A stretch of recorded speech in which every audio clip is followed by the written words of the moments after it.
नमस्कार दोस्तों, क्या चीन अब भारत को तीन तरफ से घेरने की तैयारी कर चुका है? क्या सीपीएसी के बहाने अफगानिस्तान में भी घुसपैठ की साजिश रच रही है? और क्या पाकिस्तान एक बार फिर चीन का मोहरा बन गया है? आज की इस वीडियो में हम आपको बताएंगे चीन, पाकिस्तान, अफगानिस्तान के बीच हुई उस सीक्रेट मीटिंग का काला सच जो भारत के लिए खतरे की घंटी है। चीन पाकिस्तान इकोनॉमिक कॉरिडोर के तहत अफगानिस्तान तक सड़क बनाई जाएगी। बीजिंग में तीनों देशों के विदेश मंत्रियों के बीच हुई बैठक में इस बात की सहमति बनी है। 21 मई 2025 को बीजिंग में एक बेहद अहम मीटिंग हुई। इस मीटिंग में शामिल थे पाकिस्तान के उप प्रधानमंत्री और विदेश मंत्री इसाक डार, चीन के विदेश मंत्री वांग यी और तालिबान सरकार के कार्यवाहक विदेश मंत्री आमिर खान मुत्ताकी। पाकिस्तान के फॉरेन ऑफिस ने इस मीटिंग की तस्वीरें जारी की और ऐलान किया कि तीनों देश ने सीपीईसी को अफगानिस्तान तक बढ़ाने पर सहमति बना ली है। दोस्तों, अब सवाल उठता है, सीपीईसी को अफगानिस्तान तक क्यों बढ़ाया जा रहा है? इसके पीछे चीन का क्या है खतरनाक चाल?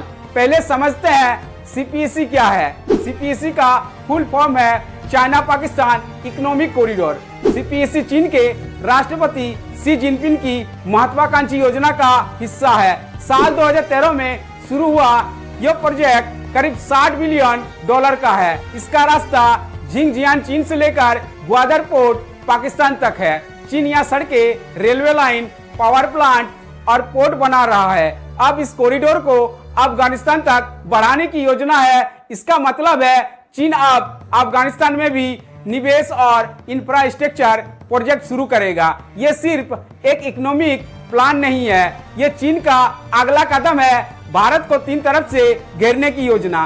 एक तरफ पाकिस्तान, दूसरी तरफ श्रीलंका और मालदीव और अब तीसरा तरफ अफगानिस्तान। तालिबान सरकार के साथ दोस्ती करके चीन वहां भी अपनी घुसपैठ बढ़ा रहा है।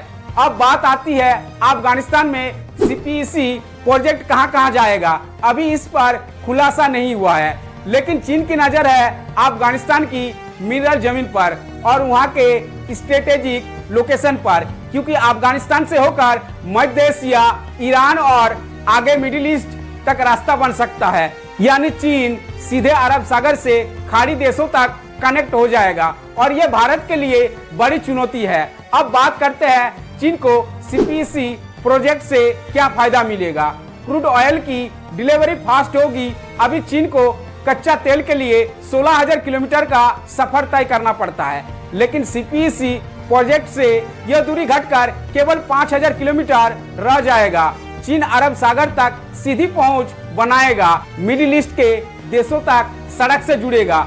चीन अपने तेल आयात का रास्ता छोटा और सुरक्षित करने में कामयाब हो जाएगा। अभी चीन का 80% कच्चा तेल मलक्का जल डमरू मध्य की खाड़ी से होकर करीब 16,000 किलोमीटर दूर चीन के संघाई पहुंचता है, लेकिन सीपीएसी प्रोजेक्ट से यह दूरी 11,000 किलोमीटर घट जाएगी। यानी केवल चीन को 5,000 किलोमीटर दूरी तय करना पड़ेगा।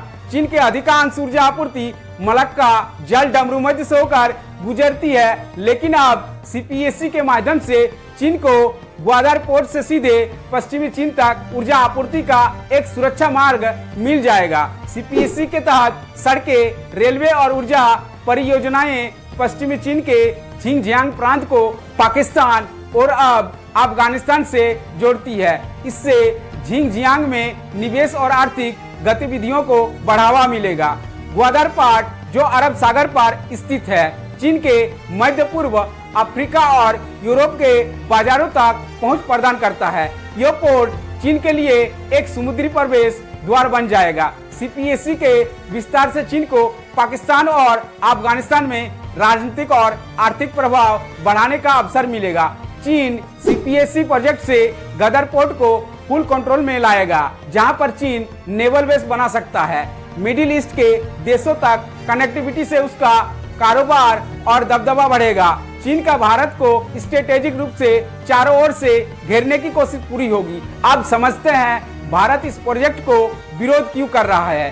क्योंकि सीपीएसी का एक हिस्सा पाकिस्तान अधिकृत कश्मीर यानी पीओके से होकर गुजरता है और पीओके पर भारत का दावा है। भारत इसे संप्रभुता का उल्लंघन मानते हैं और इसके अलावा भारत को लगता है चीन की ये नीति विस्तारवादी है और वो भारत को घेरने की कोशिश कर रहा है। एक तरफ नेपाल, भूटान, श्रीलंका, बांग्लादेश और अब अफगानिस्तान। अब सवाल उठता है तालिबान शासित अफगानिस्तान को इस प्रोजेक्ट से क्या लाभ मिलेगा। तो चीन से फंडिंग और कुछ इंफ्रास्ट्रक्चर प्रोजेक्ट मिल सकता है, लेकिन CPSC प्रोजेक्ट से अफगानिस्तान को खतरा भी है। चीन की घुसपैठ की और अफगानिस्तान की संप्रभुता पर असर पड़ सकता है। अफगान जनता के लिए यह सौदा कितना फायदेमंद होगा, यह अभी सवालों के घेरे में है। CPSC को लेकर पाकिस्तान के अंदर भी विरोध है। खास तौर पर बलूचिस्तान में बलूच उग्रवादी संगठनों ने